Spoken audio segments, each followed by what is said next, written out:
Good morning, and welcome. It's my third. It took me 27 years to get to the first one, and now I've been here 3 in a row. So it's and I learned so much over the 3 years talking with our guests who do this. So let me introduce John Scott, his wife Claire, and John is after last night he's got lots of stories. He's but I'm not going to bore you with any of them. He's got a great career, 28-year career, mostly with Beckhardt, but around the world, and my life has been through the copper side.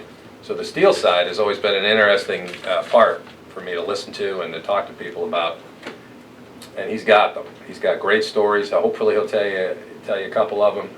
Let him tell his background and career. It's excellent. It's great. He's been a very good contributor into the industry. So, congratulations, John. Welcome. Thank you. Thanks. It's yours. Yeah. Ladies, gentlemen, hi. Good morning. And for those from different time zones, good afternoon, or whatever the right expression is. Our son, who's based in DC, he uses an expression about the Cliff Notes version. So I'm going to work on the Cliff Notes version, otherwise we'll be here till 4 o'clock this afternoon. Because I can bore Claire's very, very patient. I actually joined the wire industry straight from university in 1973, which makes it even longer than the 28 that you were referring to. Yeah. And that's when I joined what was the rump of the UK industry, which was Tinsley Wire. And you'll see some Tinsley Wire people on your list as you previous Clockwinders. And I did all sorts of jobs for them, from starting as a sales rep, sales manager, sales director, stuff like that, moving up through the tree. And I did all that through to 91. Now, as some of you may or may not know, Tinsley Wire was started back in 1933 to get around the tariff barriers that were introduced with the UK and other parts of the world. And it became a three-way joint venture, very, very strange. It was Beckhardt, the Belgian wire manufacturer, Bryden, who at that stage were called British Ropes, not Bryden, and what was termed at that stage English Steel, who then became British Steel.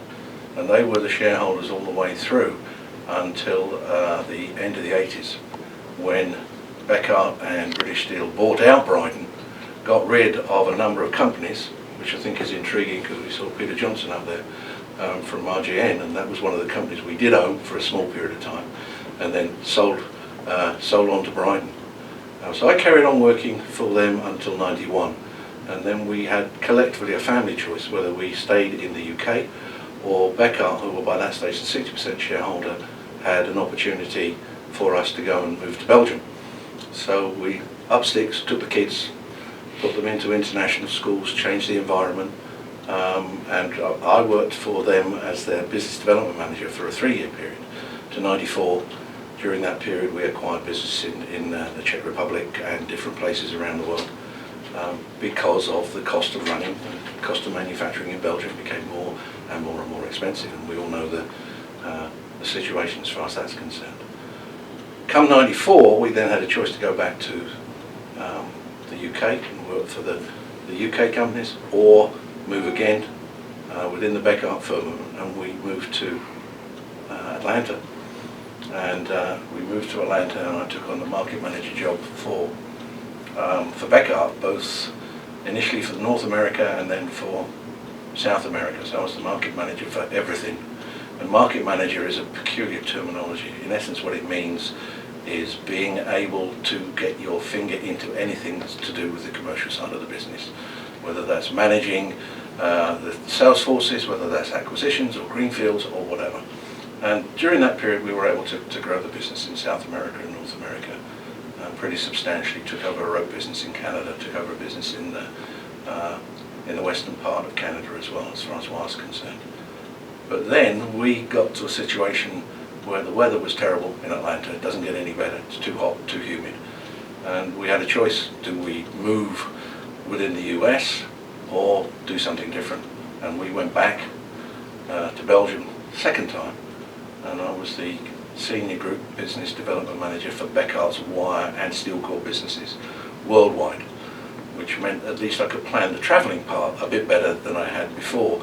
And we talk about little stories. When we're American citizens, we're not hybrids in the sense that we've kept our UK citizenship, but we have US citizenship too.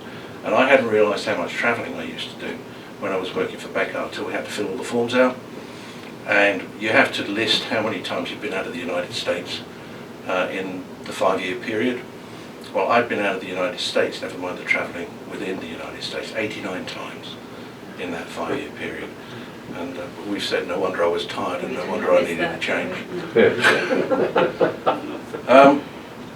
One of the things that then is very strange, because it's almost like things coming full circle, I actually reached the grand old age of 60 in Belgium in 2011. And in the Belgian environment, you are retired. There's none of this go on till 65 or 70 or choose when you want to go. The whole system is built around you retiring at 60, which we weren't 100% happy to do, or I wasn't 100% happy to do. And I got to know another company which is called Accent Wire, who are based in the United States and also based in the UK. And I'll tell you a little bit more about them in just a second.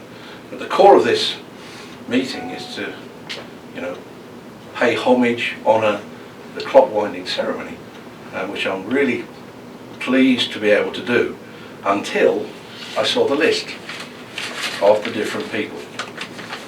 So there are 65 people on the list since 1948, I think, including myself.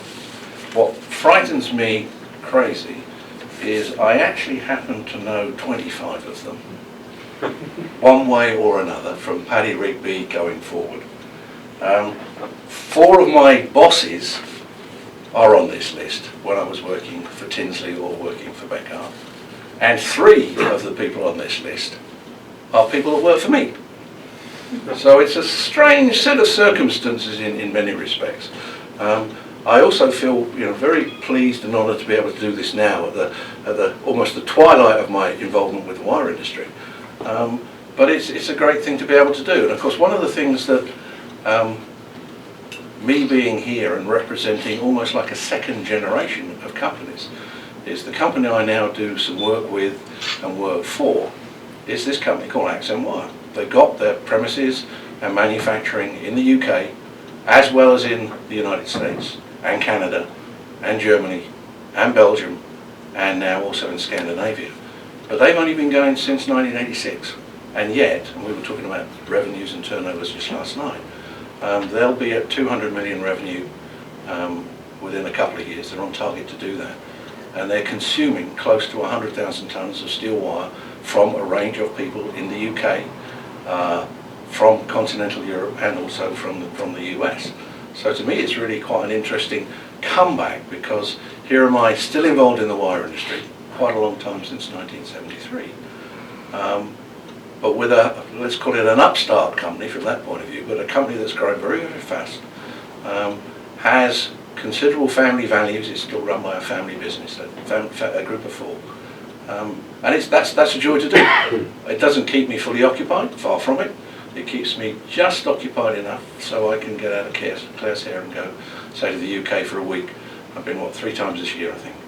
And they're growing fast in the UK environment as well. But it's an interesting crossover, because here they are involved in the wire industry in the States, and here they are involved in the UK wire industry. I think the only, frankly, disappointing thing when I look at all the past clockwinders is the way that the UK industry has become a rump of what it used to be. I mean, the sizes of the companies that were existing when I started in 1973, Tinsley were the smallest of the big companies, and they had 2,500 people working in that company. They have a small fencing rump of that left today, and it's got 120 people. And the site has been, that site which had been there since 1933, has been sold off for retail. And I think to that extent that's quite disappointing that the industry itself, at least on that side of the water, has become so small compared to what it was like when this whole grand concept was started. So with that, I'm very happy to do whatever I'm supposed to do with the clock.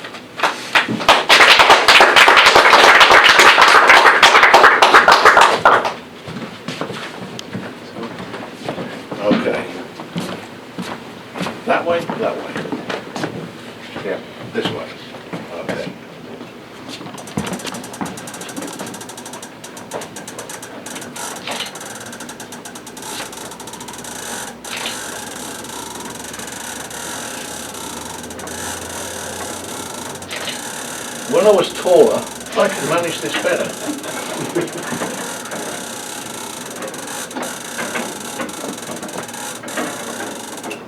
Is that about right? Yes. Perfect. Congratulations.